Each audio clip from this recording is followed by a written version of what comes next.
Jemaah Masjid Ar-Rayyan yang dimuliakan Allah Subhanahu wa taala, alhamdulillah di kesempatan malam hari ini kita masih melanjutkan kembali thalabul ilmi, mengkaji kitab Fathul Qorib yang merupakan bagian dari tuntutan kita beribadah.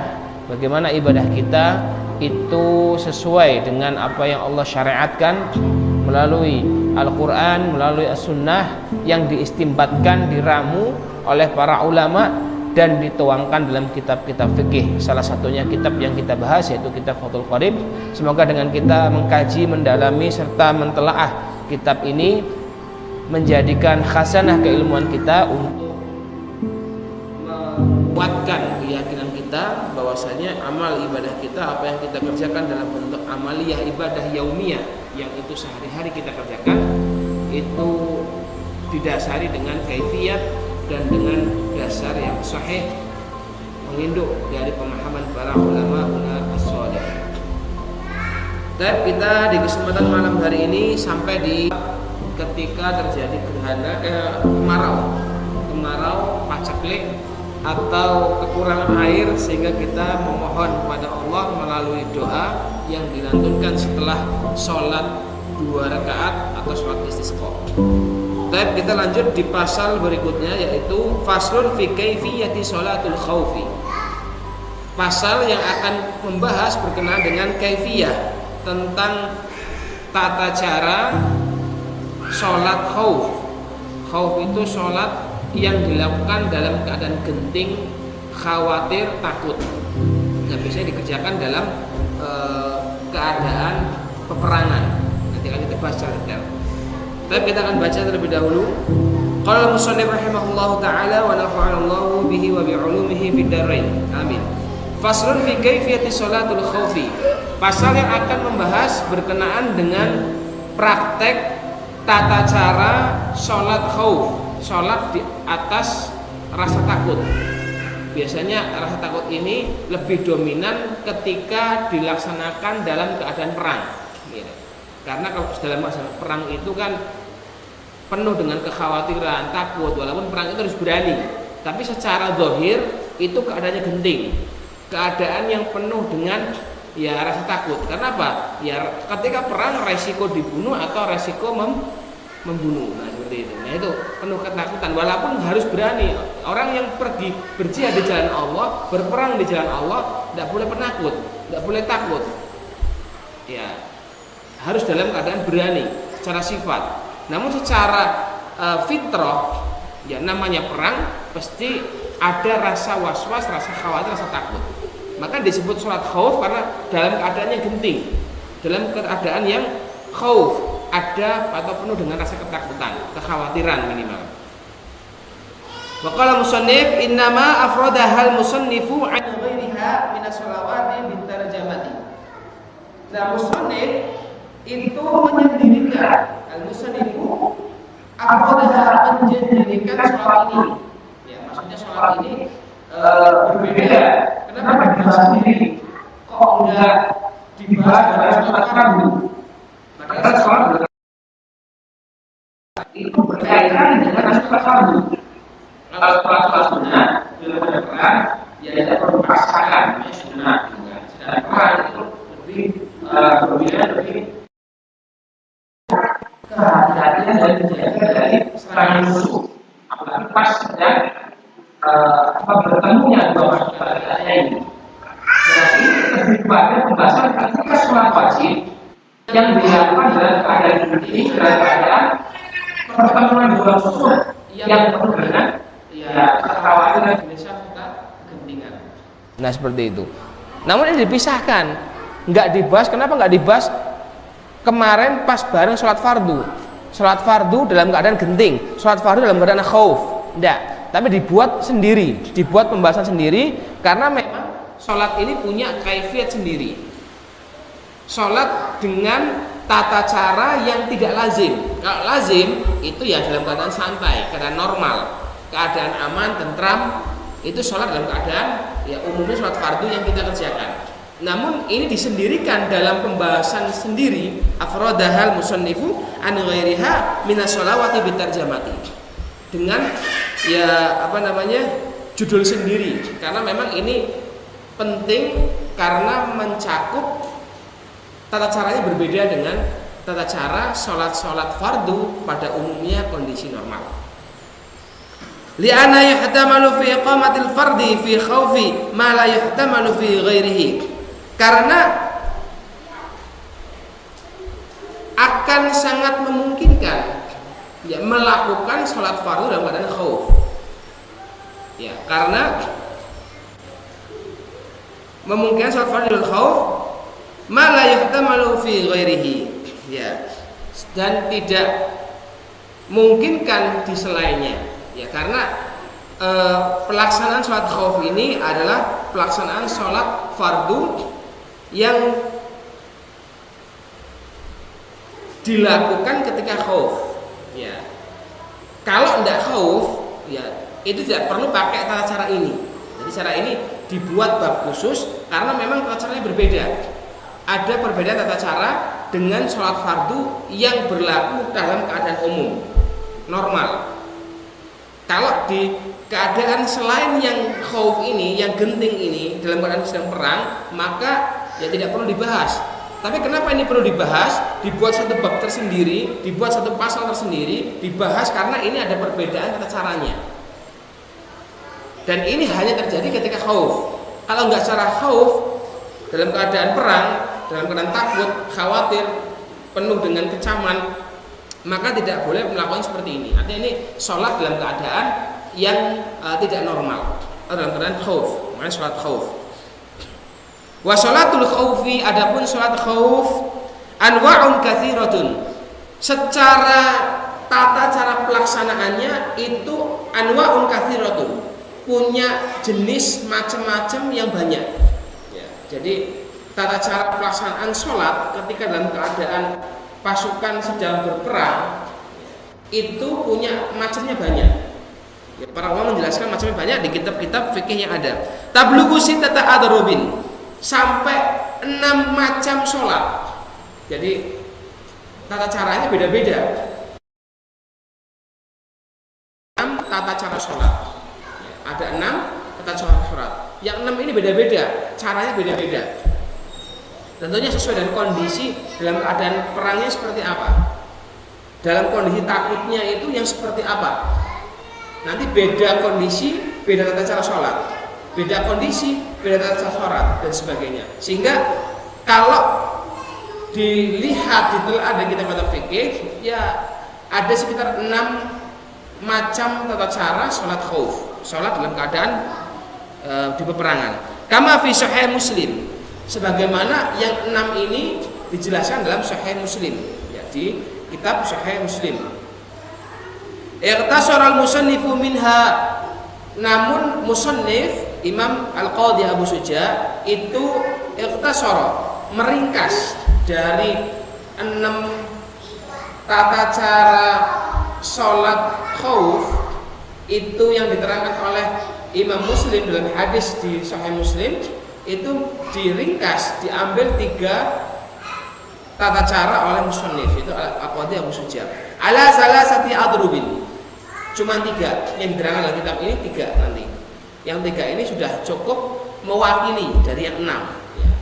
Minimal 3 ini kita mengerti tata caranya itu sudah cukup, karena 3 ini biasanya 3 keadaan dalam kondisi khauf, dalam kondisi peperangan di antara 2 fi'atain, 2 lawan, antara kaum muslimin dengan orang kafir atau kaum muslimin dengan para buyat, para pemberontak, ya, jadi para bugot itu juga sama. Ketika ada peperangan kaum muslimin dengan kaum kafir atau kaum muslimin melawan bugot, pemberontak, itu bisa digunakan cara ini. Nah, musannif mengelis 3 dalam kitab ini. Ahaduha, yang pertama, ini tata cara yang pertama. Insya Allah nanti karena tata caranya ini cukup detail dan cukup cukup membutuhkan pemahaman yang mendalam, maka nanti kita satu tata cara yang kita jelaskan. Nanti biar lebih paham lagi kita praktekkan nanti. Walaupun sekarang nggak sedang perang ya. Nanti perangnya dengan tembok gitu. Anggap aja nanti musuhnya tembok. Ya, ahaduha, yang pertama, kondisi yang pertama yaitu ayyakuna aduhu fi ghairi jihadil qiblah. Nah, ini dalam tata cara sholat khauf itu berbeda cara sesuai dengan keadaan. Keadaan yang pertama akan kita bagi 3 keadaan sebagaimana yang musannif jelaskan. 1, keadaan ayyakuna al-aduhu fi ghairi jihadil qiblah, di mana keadaan pertama adu, musuh yang sedang dalam posisi berhadapan perang itu fi ghairi jihadil qiblah, tidak dalam arah kiblat. Misal kiblat kita di arah sana gitu ya, kiblat kita di arah barat lah Indonesia. Nah, dalam kondisi peperangan ini dalam keadaan belum berkecamuk. Jadi perang itu ada kalanya sudah berhadapan dua pasukan, pasukan kaum muslimin, pasukan kafir sudah berhadapan, tapi ada 2 keadaan. Biasanya di keadaan masih saling menunggu, masih saling mengintai, masih saling mengawasi satu sama lain. Ini belum terjadi peperangan. Sudah di medan perang tapi belum terjadi kecamuk perang. Keadaan yang kedua, dalam keadaan sudah berkecamuk, sudah antara pasukan musuh dan pasukan kaum muslimin sudah dalam keadaan satu tempat, sudah campur baur, berkecamuk, saling berperang satu sama lain. Nah, itu 2 keadaan itu. Nah, kalau keadaan ini, yang pertama ini, di mana musuh berada tidak di arah Ka'bah atau tidak berada di arah kiblat, ini berarti masih dalam masa pengintaian, gitu ya. Kaum muslimin berada di camp tertentu, ya. Orang kafir berada di camp tertentu juga. Nah, jadi ini belum bertemu langsung, masih berada di campnya masing-masing. Cuma sudah dalam kondisi yang genting, kondisi yang mengkhawatirkan dan keadaan khauf. Tapi belum sampai terjadi peperangan, baru di campnya masing-masing. Nah, kondisi pertama, misal kiblatnya ke sana, kondisi pertama, posisi musuh sudah diketahui berada tidak di arah Ka'bah atau tidak di arah kiblat. Ya, misal musuhnya di belakangnya, campnya musuh, atau di sampingnya kiri, atau samping kanan. Nah, ini kondisi pertama. Wa huwa qalilun wa fil muslimina katsirun. Dan di mana musuh itu lebih sedikit daripada kaum muslimin. Jadi posisi yang pertama, kaum muslimin, musuh yang sedang dihadapi tidak berada di arah kiblat, dan kaum muslimin dalam keadaan banyak jumlahnya daripada musuhnya. Bihaitsu yuqawamu kullu firqatin minhum aduwa, di mana satu kaum muslimin itu yuqawamu sebanding dengan firqatin minhum, satu firqah, satu kelompok. Jadi kalau gambarannya satu kaum muslimin,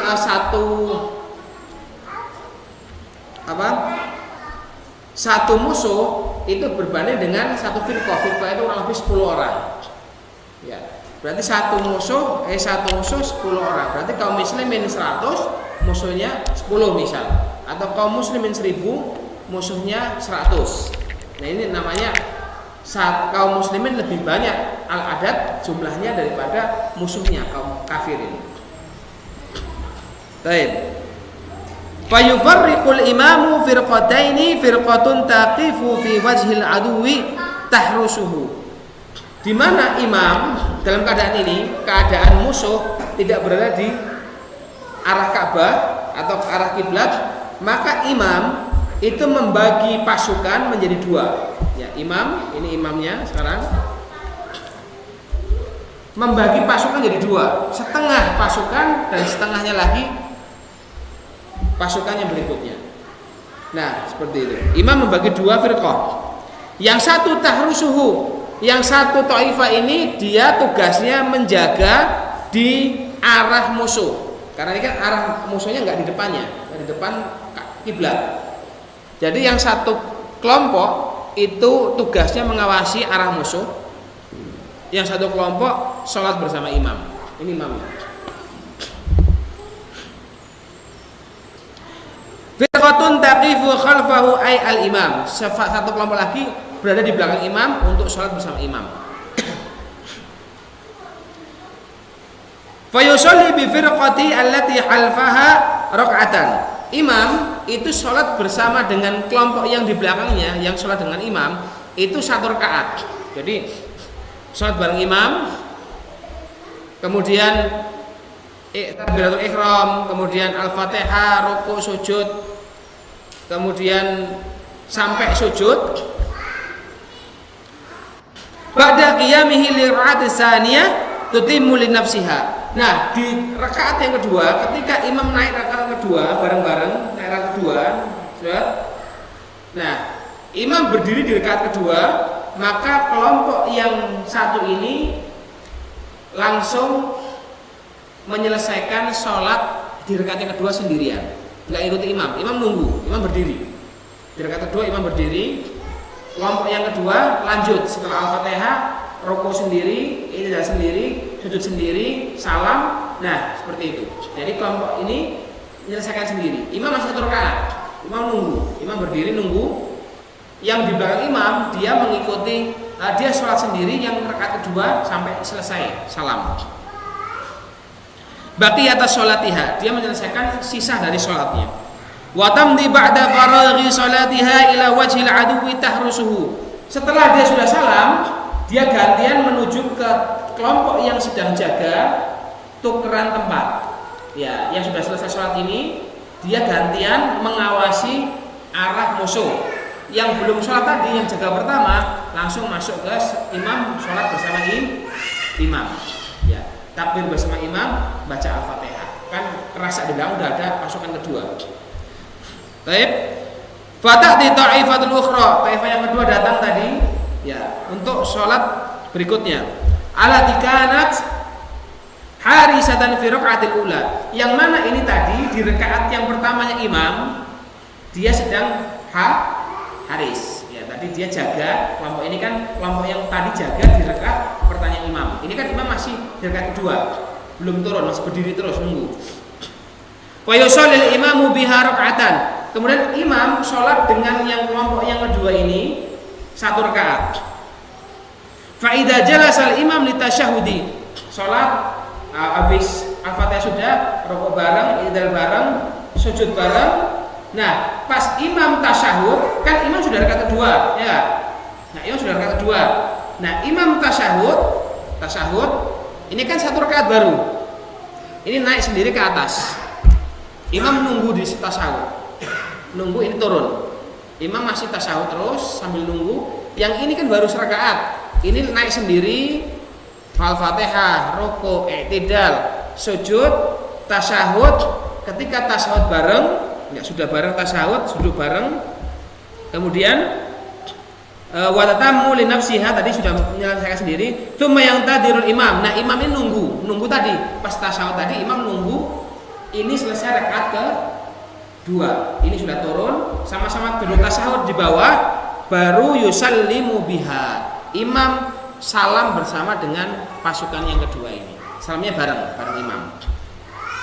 Wa hadhihi sholatu Rasulillah sallallahu alaihi wasallam bi dzati riqa. Ini salatnya Rasulullah SAW ketika perang dzati riqa. Ya, perang dzati riqa.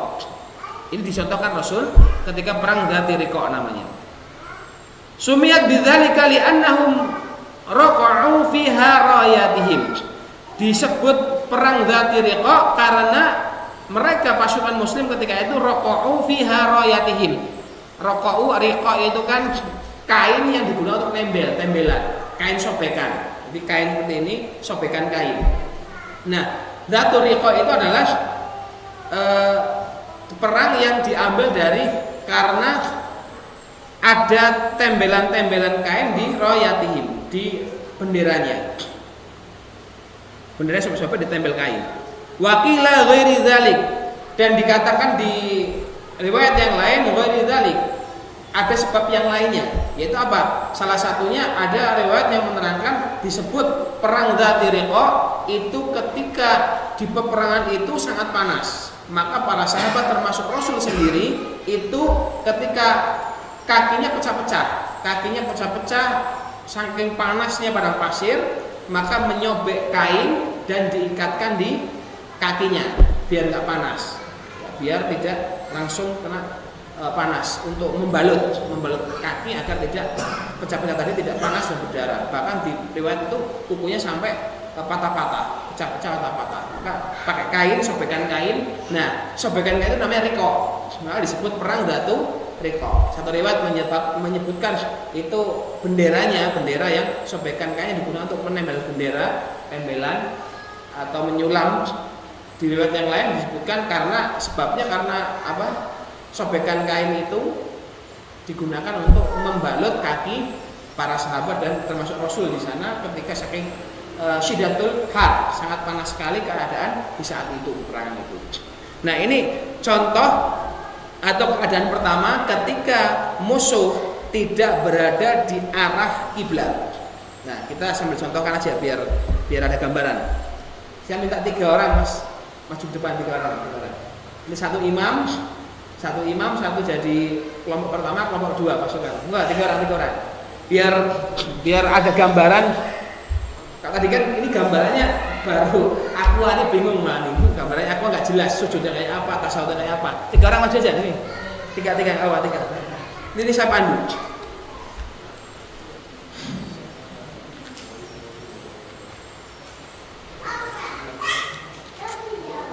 Ya, imam 1. Nah, ini posisinya musuh berada di arah bukan kiblatnya sana ya. Berarti misal musuhnya ini lampu ini ya, daerah arah sini. Nah, jadi imam 1 membagi 2 kelompok. Kalau di situ ada 100 orang berarti bagi 50. Nah, bagi 2 kelompok, yang kelompok 1 antum tidak ikut sholat dulu, keluar. Nah, lihat jaga lampu. Jaga lampu dijaga. Nah, seperti itu. Yang satunya ikut imam sholat. Ya, sholat sama. Takbir ihram. Ya. Kemudian Al-Fatihah sudah, rukuk, ya. Ya, i'tidal seperti itu. Kemudian sujud. Ya. Duduk di atas takbiratul ihram. Ya. Oke, kemudian Al-Fatihah sudah, rukuk, ya. Ya, i'tidal seperti itu. Kemudian sujud. Ya. Duduk di antara 2 sujud. Ya, sujud. Ya, berdiri di rakaat kedua. Nah, terus ketika berdiri di rakaat kedua, imam tetap berdiri, nanti nunggu gantian kelompok yang kedua. Antum setelah Al-Fatihah lanjut sendiri sampai salam sendiri. Ya, Al-Fatihah sudah rukuk sendiri, Terus i'tidal, sujud. Ya. Duduk. Kemudian sujud lagi. Tasyahud, salam. Ya, salam. Nah, kemudian antum berdiri gantian dengan kelompok yang kedua. Imam tetap. Ya. Jangan ngomong imam ini batal. Ya, antum takbir, kan takbirnya dikerasin dikit biar dengar imam. Nah, saat takbir, kira-kira belakang sudah selesai Al-Fatihah, rukuk imam. Ya, bareng imam. Ya, terus i'tidal. Kemudian sujud. Duduk. Sujud. Duduk. Nah, posisi ini imam kan sudah rakaat kedua. Nah, posisi imam tasyahud akhir. Ini kalau sholatnya dikosor ya, ini kan dalam keadaan perang biasanya sholat dikosor boleh. 2 rakaat, imam posisi dia sudah rakaat kedua, makmumnya baru rakaat 1. Nah, imam tasyahud, makmumnya lanjut ke rakaat kedua, berdirilah sendiri. Nah, terus imam tunggu, rukuk, udah, terus i'tidal, sujud, duduk, sujud. Nah, tasyahud, kira-kira tasyahud sudah selesai juga, imam salam bareng imam. Ya, salam. Nah, seperti itu. Ini kondisi pertama, kondisi ketika musuhnya misal di sebelah sana. Pokoknya musuh ketika tidak berada di jihadil kiblah, tidak berada di arah Ka'bah, ke arah kiblat. Maka seperti ini. Taib, situ dulu nggak apa-apa. Nanti kita biar nggak maju mundur. Taib, kita ke kondisi yang kedua. Wasani. Posisi yang kedua ayyakuna fi jihadil kiblah. Kalau yang kondisi kedua itu posisi musuh berada di arah Ka'bah, arah kiblat. Ya, fi jihadil kiblah. Nah, dalam Al-Fatihah bersama imam bareng, kemudian ruku bareng juga, i'tidal bareng. Nah, ketika mau sujud, yang ikut sujud bersama imam itu cuman satu soft pertama ya. Ya, imam sujud, antum diam jaga lihat depan. Nah, seperti itu. Jadi yang belakang harus ada tetap yang jaga. Tapi ini sudah bentuknya soft. Kenapa? Karena musuhnya di hadapan di kiblat. Jadi nggak perlu dibagi dua. Tetap ikut sholat, cuman satu jaga. Ya, duduk, sujud lagi. Ya, berdiri. Nah, ketika rombongan yang pertama soft 1 berdiri, maka antum melanjutkan sendiri sujudnya. Ya, fasajadu. Nah, ruku, i'tidal, sujud sendiri. Ini kan ngawas ke depan. Nah, yang sudah berdiri ngawasi ke depan. Ya, terus sampai ke atas lagi.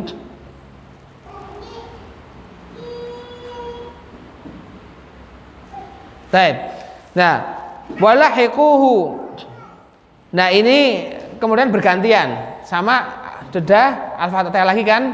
Habis itu rukuk bareng lagi sama Al-Fatihah di bareng udah ketemu.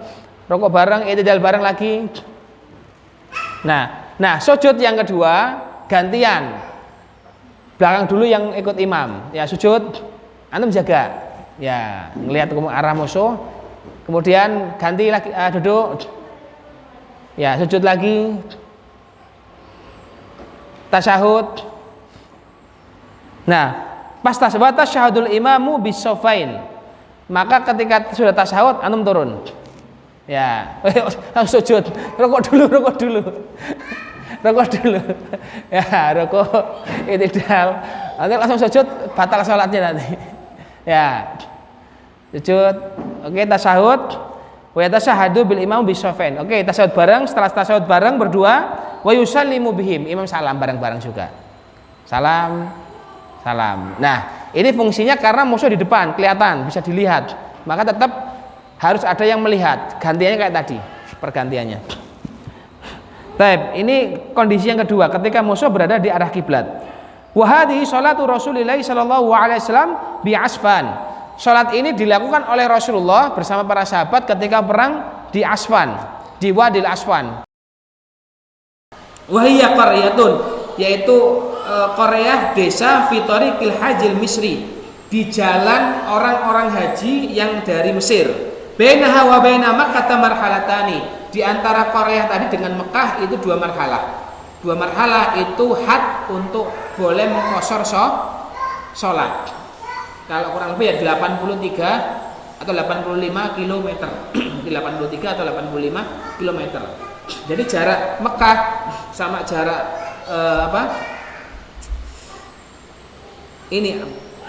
Asfan, lembah Asfan kurang lebih 2 marhalah. Yang ini menjadi jarak mulai boleh kosor. Maka tadi contoh ini kan ketika pergi perang dia mengkosor sholatnya 2 rakaat. Wa sumiyat bidzalika li usfan suyuli fiha. Disebut Usfan karena banyak sungai-sungai nggak beraturan atau banyak orang tersesat di lembah itu. Karena konon lembah itu lembah yang kalau orang nggak hati-hati di lembah itu banyak tersesat. Karena jalannya banyak, sayel, sungai-sungai juga nggak beraturan. Jadi susah diingat-ingat. Maka orang-orang yang sudah biasa dan benar-benar hati-hati untuk lewat. Kalau enggak banyak tersesat di lembah itu. Namanya Aswan. Aswan itu tersesat artinya. Baik, itu yang kedua. Ketika musuh berada di arah kiblat. Wasalisu, sekarang kondisi yang ketiga. Kondisi yang ketiga ayakuna fi syiddatil khaufi wal tihamil harbi, yaitu dalam keadaan bisyiddatil khauf, dalam keadaan takut yang sangat. Maksudnya ini sudah keadaan yang kedua tadi. Kedua dari yang pertama tadi ya. Dalam keadaan sudah berkecamuk, perang sudah berkecamuk.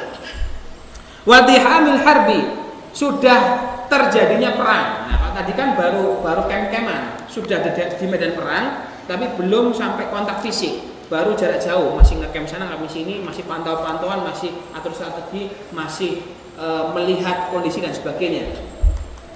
Kalau yang ketiga ini kondisi iltihamul harb, sudah berkecamuk perang. Wa kinayatun an syiddatil ikhtilati bainal qaumi.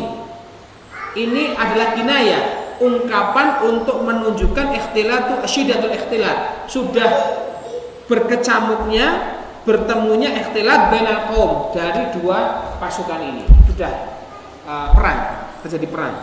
Bihausu yaltasiqu lahmu ba'dihim bi ba'din, di mana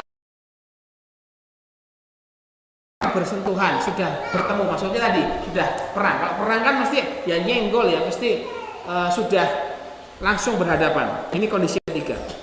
Fala yatamakkanuna min tarkil qital, di mana tidak memungkinkan untuk meninggalkan kita. Karena apa? Sudah ketemu, nggak mungkin. Ya, ketika datang waktu sholat, izin dulu mau ke belakang atau mau sholat dulu, tidak mungkin. Karena sudah tidak mungkin ditinggalkan perang itu, karena sudah berkecamuk. Wala yaqduruna ala nuzuli in kanu rukbanan, dan tidak mungkin orang yang sedang berkendara, sedang naik unta, sedang naik kuda, itu harus turun dulu untuk sholat, menyempurnakan rukun dan sebagainya. Tidak mungkin. Kenapa? Sudah di tengah-tengah medan perang, sudah berkecamuk perang. Wala ala inhirafi in kanu mutsyatan, dan tidak mungkin orang untuk meluangkan waktu untuk sholat dulu bagi yang berjalan kaki. Yang jalan kaki pun tidak mungkin untuk sholat dulu gitu dengan sempurna rukun dan sebagainya, tidak mungkin lagi sudah. Karena pas sudah dalam keadaan berkecamuk perang. Wa yusalli kullu minal qaum, maka setiap dari pasukan itu sholat kaifa amkanahu rajilan, sesuai dengan keadaannya, rajilan di atas kakinya. Ya kalau dia di atas kendaraan, ya sholat di atas kendaraan. Ketika dia di bawah, ya sholat di bawah kakinya. Ai masyan, bagi yang jalan, maksudnya kalau yang jalan ya sholat sambil jalan, sambil perang. Yang dia naik kendaraan ya sholat di atas kendaraannya. Auraqiban mustaqbilal qiblati, atau yang di atas kendaraan, naik unta, naik kuda, ya sholat di atas kuda. Sudah, karena tidak memungkinkan untuk sholat secara sempurna. Jadi sholat sebisanya. Kaifa amkanahu, semampunya, sebisanya sholat. Mustaqbilal qiblati wa ghairu mustaqbilal liha, baik menghadap kiblat maupun enggak menghadap kiblat. Kalau masih bisa menghadap kiblat, misal pas perang ngadepnya kiblat, ya udah takbiratul ihram sambil ngadep kiblat, Allahu Akbar, kan enggak harus angkat tangan. Ya ketika perang teng gitu kan, takbiratul ihram tetap harus diucapkan Allahu Akbar, ngadep kiblat.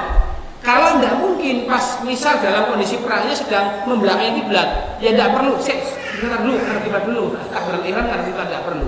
Ya udah, tidak perlu ngadep kiblat ketika tidak memungkinkan. Wa yu'dzaruna fil amali katsirati, dan termasuk udzur dalam kondisi itu a'malu katsirah, dia bergerak banyak. Fi sholati, dalam sholatnya qadradati mutawaliyatin, seperti gerakan besar yang banyak. Dalam sholat normal itu kita gerak 3 gerakan besar, 3 adhuwul kabir, 3 anggota badan besar kita gerak secara mutawaliyah, berterus menerus, itu membatalkan sholat. Itu kalau sholat yang dalam keadaan normal. Sebagaimana kita sudah bahas di pembatal sholat, yaitu gerakan anggota badan yang besar, tangan, kaki, atau badan yang besar. Kalau jari nggak masuk, lisan nggak masuk, maka depan mata nggak masuk. Ini gerakan tapi kecil. Ya walaupun mutawalian nggak membatalkan sholat. Tapi yang anggota badan besar, tangan besar gini, atau badan besar, kaki melangkah, itu bisa membatalkan sholat kalau dikerjakan 3 kali berturut-turut mutawalian. Kalau keadaan normal.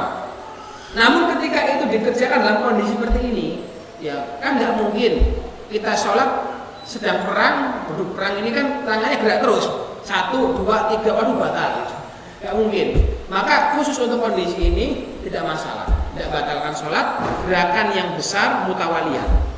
Mau namanya perang kan mesti gerak terus, yang tangannya pegang pedang atau yang mana, ya, ini gerak semua, atau kakinya pindah sana pindah sini, kali tidak masalah. Karena dalam kondisi yang ya syiddatul khauf, ini ma'dzur, maka dikatakan